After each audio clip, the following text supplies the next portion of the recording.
po, shoutout sa lahat. Dito na po tayo sa ating video na i-update natin ngayon. Ang ating gagawin po natin, gagawa po tayo ng paano ilagay yung link ng page sa ating page sa Facebook at saka sa Instagram. Papasok po natin yung mga link natin, paano gawin maglagay ng link sa ating YouTube channel. Ito na po, ipapakita ko po sa inyo ang ating panibagong upload kasi wala po tayong trabaho ngayon at saka gagawa po tayo ng paano maglagay ng link sa ating YouTube channel. Ayan po, maglalagay na po tayo sa ating YouTube. So, hindi pa po nakaka-subscribe sa ating channel, subscribe na po dyan at i-click na po natin ating bell. Ayan po, maglalagay na po tayo sa ating YouTube channel. Tuturo ko sa inyo paano maglalagay ng link sa ating YouTube, sa ating Facebook page at saka sa ating Instagram. Ayan, dito po tayo, maglalagay na po tayo, papasok po tayo dito sa ating YouTube, sa harap, sa front po. Ayan.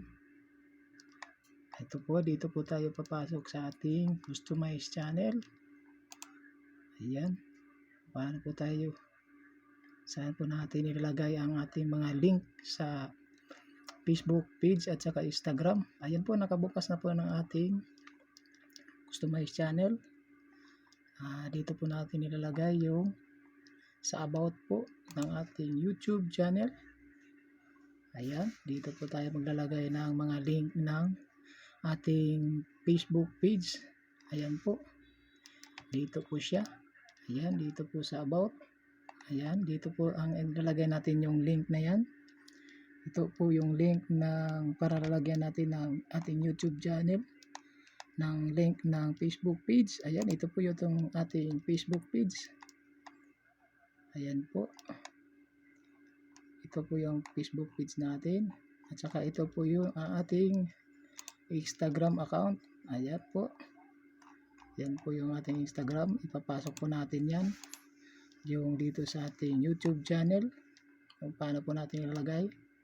Ang gagawin po lang natin po, ayan, magbubukas po tayo ng ating YouTube isang tab. Yan po, magbubukas po tayo ng isang YouTube ng ating YouTube account sa isang tab po. Yan po, binuksan ko po yung Instagram natin at saka Facebook page. Ayan. Yan po ating Facebook page, Junito Vlog. Ayan. Saka ito po yung ating Instagram account. Saka ito po yung ating YouTube channel. Yan po yung tatlo na yan, ipapasok po natin sa ating dito po natin ilagay sa ating yung link na yan. Ang gagawin po natin, dito po natin i-click. Ayan, i-add lang po natin. Unahin po natin yung Facebook account. Ayan, dito po. Copy paste lang po yung gagawin natin. Ayan. I-copy natin po. Ayan, copy po yan. I-click lang po natin para makopy. Tapos i-paste na po natin dito sa ating link. Ayan, copy paste po yan. Pati dito po copy paste din po. Ayan, okay na po yun. Ayan po, idadaan na po natin. Ayan, pumasok na po yung Facebook page natin. Ayan, pumasok na po siya. At saka mag-a-add tayo dito ulit.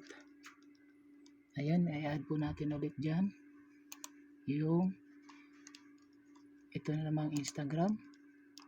Ayan po, copy paste lang po natin, i-click ganyan, copy paste. Tapos ilalagay po natin dito yung Instagram natin, left click lang din po, copy paste dito po. Ayan, copy paste lang po siya. Ayan po, nalagay na po natin yung Instagram at saka Facebook page. Ayan, add na lang po natin ulit yung ating YouTube channel. Copy paste lang din po natin ito, yung ating YouTube channel. Ayan. Ayan, copy paste lang po. Copy. Tapos i-paste natin dito, copy paste din. Left click lang po lagi natin. Ayan. Ayan na po, na-add na natin yung ayan, tatlong page, ang mga site natin, mga social account. Ayan po, isundan na po natin. So, balik po tayo dito sa yourself. Ayan, click na po natin yung visitor. Napakadali lang po. Sundan lang po natin yung ating guide sa ating ayan po yung finish na natin sa ating nalagay na po natin sa ating YouTube channel yung account natin. Ayan po. Tapos na po yan sa ating paglagay sa ating mga account sa Facebook page at saka sa Instagram. Ayan po, nalagay na po natin yung ating dito sa link sa ating account sa YouTube channel. Ayan po, salamat po sa ating panonood. Okay na po siya. Ayan lang po ang bahagi natin sa ating upload ngayon. Maraming salamat sa inyo lahat sa panonood. Thank you.